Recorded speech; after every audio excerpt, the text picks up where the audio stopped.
सबको मेरा नमस्कार। आज 14 सितंबर 2025 हिंदी दिवस है। इस हिंदी दिवस के उपलक्ष्य में मैं आज अपना एक हिंदी चैनल शुरू कर रहा हूं, जिसका मैंने नाम रखा है कर्मयोगी। कर्मयोगी मैंने नाम इसलिए रखा क्योंकि मैं चाहता हूं कि इस चैनल के माध्यम से उन सब लोगों को इकट्ठा किया जाए जो भारतीयता, भारत की संस्कृति, भारत की जो वैल्यू सिस्टम है, भारत के जो मूल्य हैं, उन सब में विश्वास करते हों। कर्मयोग हमें अपने कर्मों पर ध्यान देने, फोकस करने के लिए प्रोत्साहित करता है। और जब हम अपने कर्मों पर फोकस करना शुरू करते हैं तो फल अपने आप मिलने शुरू हो जाते हैं। आज कुछ ऐसा माहौल बन गया है, न केवल भारत में बल्कि सभी जगह, कि लोग, उन्हें क्या मिल रहा है, कौन कौन उनकी समस्याओं के लिए जिम्मेदार है, इस बात पे ज्यादा फोकस करने लगे हैं, बजाय इसके कि अपने काम पे ध्यान दें। यदि आप काम करने को, कार्यरत रहने को एंजॉय करना शुरू करेंगे तो समस्याओं के समाधान अपने आप बनते जाएंगे, देश अपने आप तरक्की करेगा, इकोनॉमी अपने आप आगे बढ़ेगी। इसलिए कर्मयोगी चैनल में मेरा उद्देश्य ये है कि हम सभी मिलकर कुछ ऐसी प्रथाएं बनाएं जो देश को, समाज को, हमें एट आवर इंडिविजुअल लेवल आगे लेकर जाएं। तो आप मेरे साथ जुड़िए, अपने पॉजिटिव थॉट्स शेयर करिए, हम एक दूसरे से सीखें, एक दूसरे को सिखाएं, एक दूसरे से प्रोत्साहित हों, एक दूसरे को प्रोत्साहित करें। आज के वीडियो में मैं एक छोटी सी न्यूज़ जो आई है उसके बारे में बात करना चाहता हूं। उसके बारे में आपके विचार क्या हैं, आप मुझे बताइए। ये न्यूज़ चेन्नई के टाइम्स ऑफ इंडिया न्यूज़पेपर में 11वें पन्ने पे आ रखी है। न्यूज़ है, we alone have discretion to hold rules revision says EC. और उन्होंने ये किस कॉन्टेक्स्ट में कहा कि अश्विनी उपाध्याय जी ने एक PIL दाखिल की, जिसमें उन्होंने कहा कि समय समय पर सभी राज्यों में SIR होता रहना चाहिए। मैं उस पैराग्राफ को पढ़ता हूं। Opposing a public interest litigation by Advocate Ashwini Upadhyay, requesting SC to direct EC to conduct periodic SIR of electoral rolls in all states, especially in those witnessing large-scale illegal migration of Bangladeshi nationals।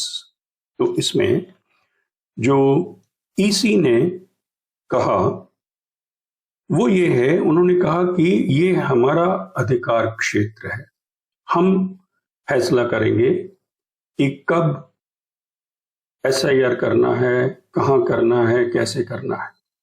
इसमें supreme court का intervention नहीं बनता है। अब ये बात जो है ये कैसे तर्क संगत बनती है उसे हम देखते हैं।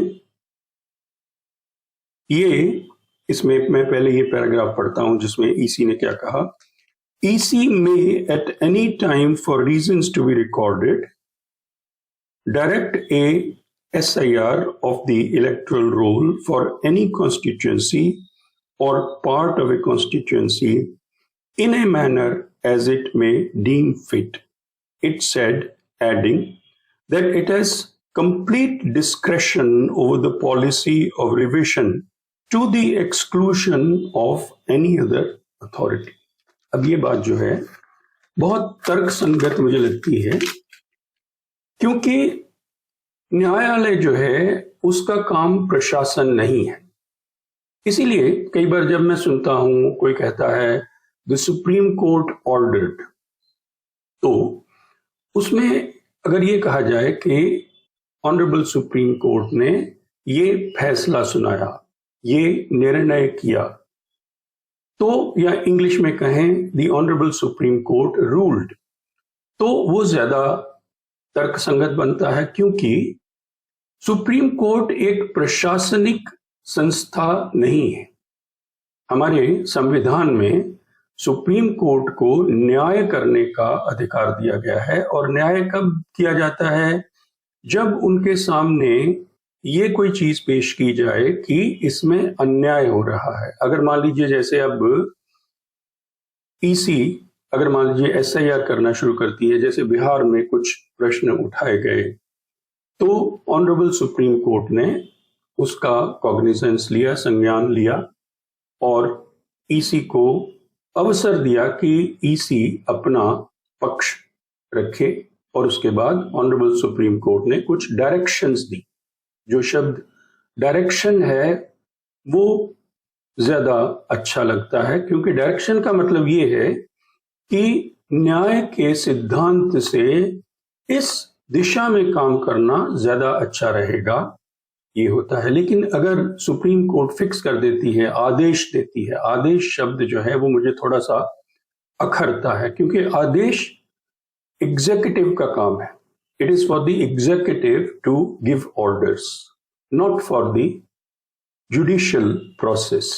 तो हालांकि मैं अश्विनी उपाध्याय जी की बहुत इज्जत करता हूं, और उनका जो इसमें मनोरथ है, जो उनकी इंटेंशन है, वो भी समझ आती है, क्योंकि वो ये चाहते हैं कि देश में जो घुसपैठिए घुस रखे हैं और हमारे डेमोग्राफिक स्पेक्ट्रम को बिल्कुल बदल रहे हैं, उस चीज को रोकने के लिए कुछ चीजें जरूरी हैं। लेकिन मुझे लगता है कि उसके लिए ये दायित्व इलेक्शन कमीशन को देने की बजाय कोई अलग ऐसी संस्था बनाई जानी चाहिए, चाहे तो मिनिस्ट्री ऑफ होम अफेयर्स के अंडर कर दी जाए, या ये जो इलेक्शन कमीशन है इसी के अधिकार क्षेत्र को बढ़ाकर एक अलग से ऐसा उसमें विंग बनाया जाए, एक उसका विभाग बनाया जाए, जो कि लोगों की नागरिकता को तय करे।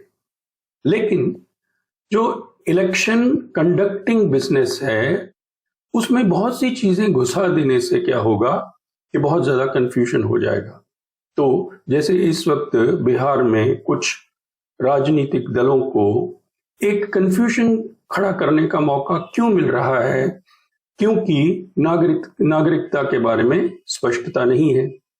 इसलिए वो राजनीतिक दल इसको उसको सबको इकट्ठा करके एक कंफ्यूजन खड़ा करके, जो हमारी बहुत बड़ी एक संवैधानिक संस्था है इलेक्शन कमीशन, चुनाव आयोग, उसकी जो क्रेडिबिलिटी है उसी पे वो एक शक पैदा कर रहे हैं, जो कि बहुत ही खतरनाक है। क्योंकि हमने अपने पड़ोसी देशों में देखा कि किस प्रकार इंस्टीट्यूशंस को डिस्क्रेडिट करके और युवाओं को, जिनमें से बहुत से लोगों में अभी इतनी परिपक्वता नहीं आई है कि वो समझ सकें कि ये जो धागे हिल रहे हैं ये कहाँ से हिल रहे हैं, कौन सी विदेशी शक्तियां किस किस को आगे करके हमारे देश को तोड़ने फोड़ने, अराजकता पैदा करने की कोशिश कर रही हैं, उसको जो अभी समझने की जिनमें परिपक्वता नहीं है, उन लोगों को भड़काकर, फुसलाकर और आगे करके कुछ ऐसी चीजें करने की कोशिश न की जाए जिससे जो देश इतनी तेजी से आगे बढ़ रहा है वो या तो रुक जाए या पीछे को पलट जाए। तो हम सब का कर्तव्य है कि हम पहले इन सब चीजों को समझें, दूसरों को समझाएं और अपने विचार इस प्रकार आदान प्रदान करें ताकि देश में नेगेटिविटी कम हो और पॉजिटिविटी बढ़े। धन्यवाद।